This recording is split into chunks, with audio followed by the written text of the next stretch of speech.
நாம் இந்த வீடியோவில் பார்க்க இருப்பது. சட்டமன்ற தேர்தலில் ஒரே நபர் 2 தொகுதிகளில் போட்டியிட்டு இரண்டிலும் வெற்றி பெற்றால் அதற்கான இந்திய தேர்தல் ஆணையத்தின் நடவடிக்கை என்ன என்பதை பற்றி பார்ப்போம். சட்டமன்ற தேர்தலில் ஒரே நபர் 2 தொகுதிகளில் போட்டியிட்டு இரண்டிலும் வெற்றி பெற்றால் அவர் இரு தொகுதிகளிலும் எம்எல்ஏ ஆக தொடர்ந்து இருக்க முடியாது. இதற்கான சட்ட அடிப்படை இந்திய அரசியலமைப்பிலும் மக்கள் பிரதிநிதித்துவ சட்டத்திலும் representation of the people act உள்ளது. தொடர்புடைய சட்டங்கள். 1.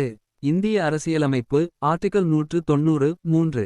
ஒருவர் ஒரே நேரத்தில் 2 தொகுதிகளில் எம்எல்ஏ ஆக இருக்க முடியாது. ஒருவர் 2 இடங்களில் தேர்ந்தெடுக்கப்பட்டால் அவர் ஒரு இடத்தை தேர்வு செய்ய வேண்டும்.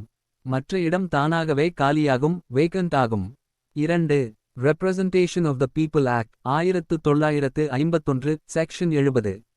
ஒருவர் பல தொகுதிகளில் வெற்றி பெற்றால் குறிப்பிட்ட காலத்திற்குள் பொதுவாக தேர்தல் ஆணையம் அறிவிக்கும் காலம் அவர் எந்த தொகுதியை வைத்துக்கொள்ள விரும்புகிறார் என்று தெரிவிக்க வேண்டும். அவர் தெரிவிக்காத பட்சத்தில் சட்டப்படி ஒரு தொகுதியை மட்டும் வைத்துக்கொண்டு மற்றவை காலியாக அறிவிக்கப்படும். 3.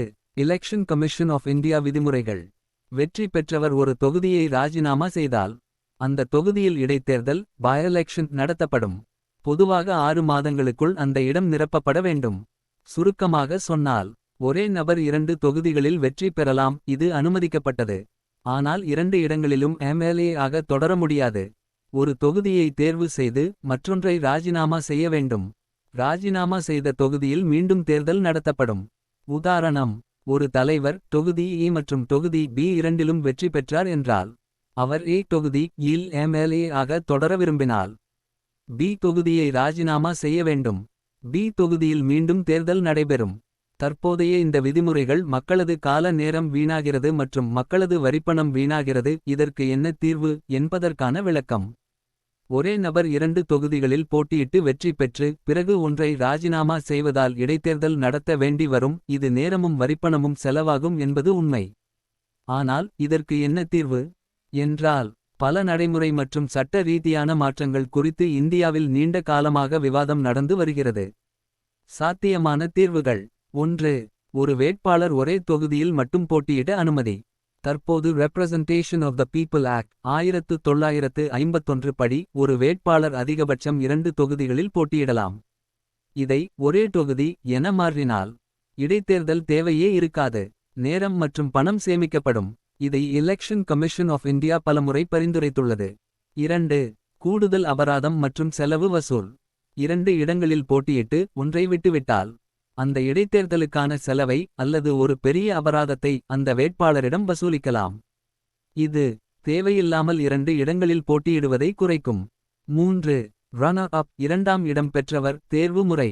ஒருவர் ராஜினாமா செய்தால் மறுபடியும் தேர்தல் நடத்தாமல் அந்த தொகுதியில் 2ஆம் இடம் பெற்றவரை எம்எல்ஏ ஆக அறிவிக்கும் முறை. ஆனால் இது ஜனநாயக ரீதியாக சற்று விவாதத்திற்குரியது, ஏனெனில் அவர் மக்கள் பெரும்பான்மை வாக்கு பெறவில்லை. 4. கட்டாய காரணம் காட்டும் விதிமுறைகள். ஒருவர் 2 தொகுதிகளில் போட்டியிட வேண்டுமெனில் அதற்கான சரியான காரணம், உதாரணம் தேசிய தலைவர் கட்சி நிலைமை இருக்க வேண்டும் என சட்டம் வலியுறுத்தலாம். இதனால் வெறும் பாதுகாப்பு சேஃப் சீட் நோக்கில் போட்டியிடுவது குறையும். 5. இடைத்தேர்தலை தவிர்க்க ரிசர்வ் கேண்டிடேட் முறை புதிய யோசனை. ஒரு தொகுதியில் முதன்மை வேட்பாளருடன் மாற்று வேட்பாளர் பேக்கப் முன்பே அறிவிக்கலாம். முதன்மை வேட்பாளர் ராஜினாமா செய்தால் அந்த பேக்கப் நேரடியாக பதவியேற்கலாம். இது தற்போது சட்டத்தில் இல்லை, ஆனால் எதிர்கால மாற்றமாக யோசிக்கப்படலாம். உண்மையான நிலை. அரசியல் கட்சிகள் பெரிய தலைவர்கள் பல இடங்களில் போட்டியிடுவது வெற்றி உறுதி மற்றும் கட்சியின் வாக்கு ஈர்ப்பு காரணமாக நடக்கிறது. அதனால் சட்ட மாற்றம் செய்ய அரசியல் சம்மதம் பொலிட்டிக்கல் கன்சென்சஸ் அவசியம். சுருக்கமாக சொன்னால் பிரச்சினை உண்மையானது. நேரம் மற்றும் வரிப்பணம் வீணாகிறது. முக்கிய தீர்வு ஒரே தொகுதி விதி கொண்டுவருதல். மற்ற வழிகள் அபராதம், மாற்று தேர்வு முறை, சட்ட கட்டுப்பாடுகள். இவற்றிற்கான வழிவகைகளை செயல்படுத்த இந்திய தேர்தல் ஆணையம் வரும் காலங்களில் முன்னேற்பாடு செய்வார்கள் என்று நாம் விளங்குவோம். நாம் இதுவரை இந்த வீடியோவில் சட்டமன்ற தேர்தலில் ஒரே நபர் 2 தொகுதிகளில் போட்டியிட்டு இரண்டிலும் வெற்றி பெற்றால் அதற்கான இந்திய தேர்தல் ஆணையம் நடவடிக்கை என்ன என்பதை பார்த்தோம். இத்துடன் இந்த காணொளியை நிறைவு செய்வோம்.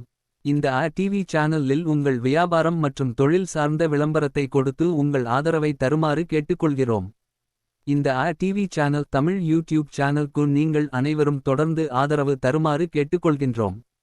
மேலும் உங்கள் ஃப்ரெண்ட்ஸ் அண்ட் ஃபேமிலிக்கு ஷேர் செய்யவும். லைக் மற்றும் சப்ஸ்கிரைப் செய்யவும். மீண்டும் அடுத்த காணொளியில் பார்ப்போம்.